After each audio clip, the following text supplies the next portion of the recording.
Bienvenue dans Face à Face. Ce soir, nous accueillons Monsieur Olivier Goudet. Bonsoir. Bonsoir.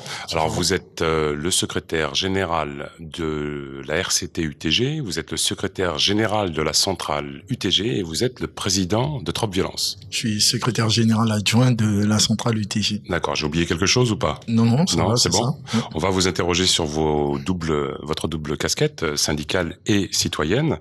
Alors, vous êtes ces derniers temps un peu sur tous les terrains. On vous a vu agir et réagir aux problématiques de l'énergie en Guyane, de la chambre de commerce, sur le problème de la santé, sur le problème du visa du Suriname. Votre activisme, est-ce qu'il est là pour pallier le manque d'implication des politiques? Non, pas du tout. Les politiques ont leur place et moi je réponds à la demande de la population. Donc dès que vous êtes saisi par la population, vous intervenez. C'est exactement cela. Alors revenons là à cette polémique qui a consisté à créer presque un incident diplomatique. Moi j'ai cru qu'il allait y avoir une guerre entre le Suriname et la Guyane. Vous avez cadenassé le consulat du Suriname. C'était quoi l'objectif? L'objectif c'était de protéger le portefeuille de la ménagère, puisque aujourd'hui mettre la carte touristique à 90 € paraissait aux yeux de la population guyanaise une insulte. Une violence. Une violence. Alors, comment vous expliquez que vouloir empêcher, parce que c'est souvent les riches qui vont au Suriname, il y a peu de gens pauvres qui partent au Suriname, donc vous voulez empêcher les gens riches de dépenser leur argent en Guyane, c'est pas un peu paradoxal? Pas du tout. En fait, la population aujourd'hui, elle a estimé que la carte touristique pouvait être revue. Mais à 90 €, 350%, cela était inacceptable. Ouais, il y avait une hausse pour nos téléspectateurs de 350% d'augmentation. C'est ça. Donc, en tant que président de l'association Trop Violence, puisque nous le disons clairement, c'est une violence sociale, donc nous avons dû démontrer notre mécontentement. Et un cadenas, c'est quoi? Une chaîne, c'est quoi? C'est symbolique, Monsieur Farouk. Et il fallait le faire.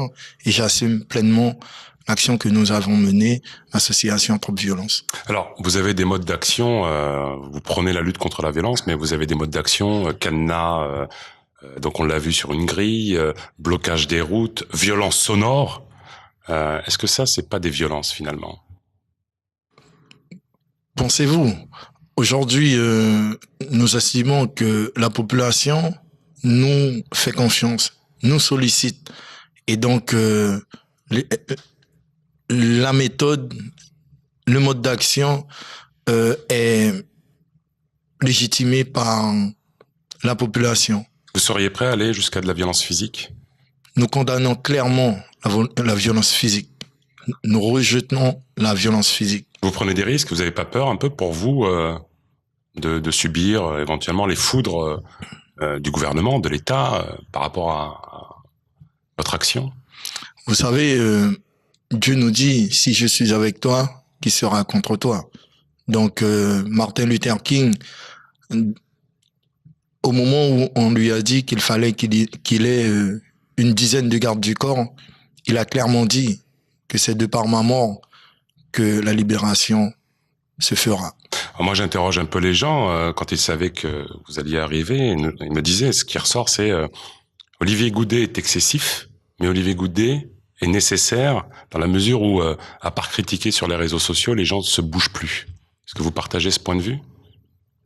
Moi, je dis que Olivier Goudet et les membres de son association et du syndicat UTG, nous sommes effectivement au fait des actions, mais nous restons quand même des citoyens, donc nous n'avons pas le droit de rester dans le constat. Quels sont les politiques qui vous suivent dans vos combats? Quand vous les sollicitez, est-ce qu'ils répondent présent en règle générale ou pas? Les élus répondent présent dès lors que c'est dans le cadre de l'intérêt général. D'accord. Vous avez eu une action déterminante pour l'université. Elle vient d'être récemment officiellement inaugurée.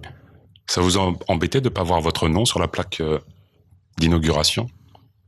Qu'un ministre pose son nom, bon, alors qu'il a eu aucune action, ça vous ennuie pas? Vous savez, le proverbe dit, dès lors que tu estimes que ta mission est accomplie, tourne ton dos et pars. N'attends rien en retour. Parce qu'il y en a beaucoup qui se sont appropriés la réussite de cette indépendance universitaire alors que ils n'ont pas eu la même implication ni la même action que vous. Ça vous a pas ennuyé?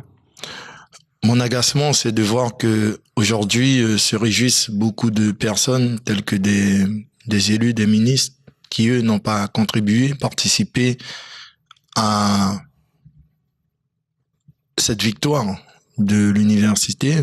Et aujourd'hui, nous laissons tout simplement, je laisse le choix à cette jeunesse de comprendre quelle est la manœuvre politique et stratégique de certaines personnes telles que ce que nous connaissons. Qu'est-ce qu'il faudrait pour vous pour que la Guyane se développe réellement? Quels sont les points de blocage selon vous? Ben, qu'il y ait cette volonté de faire avancer les choses et que nous soyons plus soudés et de moins critiquer ceux qui essaient de faire. Car effectivement, je suis souvent traqué par des tracts mensongers ou alors je suis incendié. Vous avez été victime de campagnes de calomnie. Ça vous a pas incité à lever le pied? Bien au contraire, ça m'a tout ce qui ne tue pas rend plus fort. Et donc je remercie ces personnes d'écrire ces tracts et de m'attaquer puisque je suis encore et encore. Ça renforce votre détermination. Plus déterminé.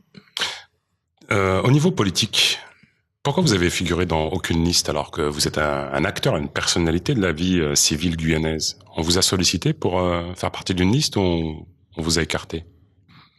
On m'a sollicité, on m'a fait des appels de pied, mais je reste un militant et non un homme, comme on dit en Guyane, qui gagne dans l'angle. Ça veut dire qui attend des avantages. Et Olivier Goudet, homme politique, dans 1, 5 ans, 10 ans, non? Ça vous intéresse vraiment pas de prendre des responsabilités politiques?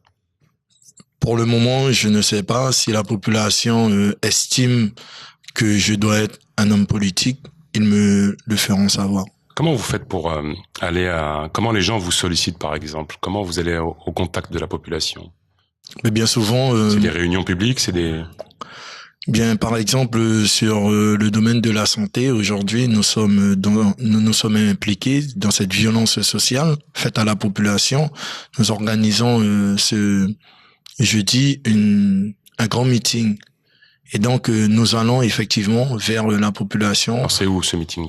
Sur la place des Palmis, à partir de 19h, pour expliquer, informer la population de la situation catastrophique que nous subissons à l'hôpital de Cayenne et du CMCK, ainsi que le choc de Saint-Laurent. Alors pour nos téléspectateurs qui nous écoutent, ils savent que cette émission est enregistrée, mais dans les conditions du direct.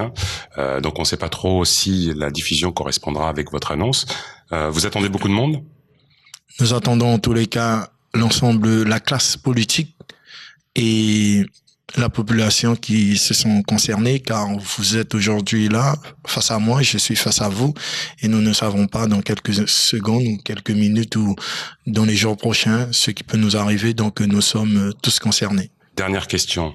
Vous êtes célèbre avec votre camionnette bleue qui sillonne les rues de la Guyane. Elle a combien de kilomètres? Je ne saurais vous dire, car effectivement, dès lors qu'elle démarre, elle s'arrête sur le coup de 23 heures. Elle est au service de la population. Elle est au service de la population guyanaise. Merci Monsieur Olivier Goudet, merci d'avoir suivi cette émission. Les programmes continuent sur ATV. Tchembé.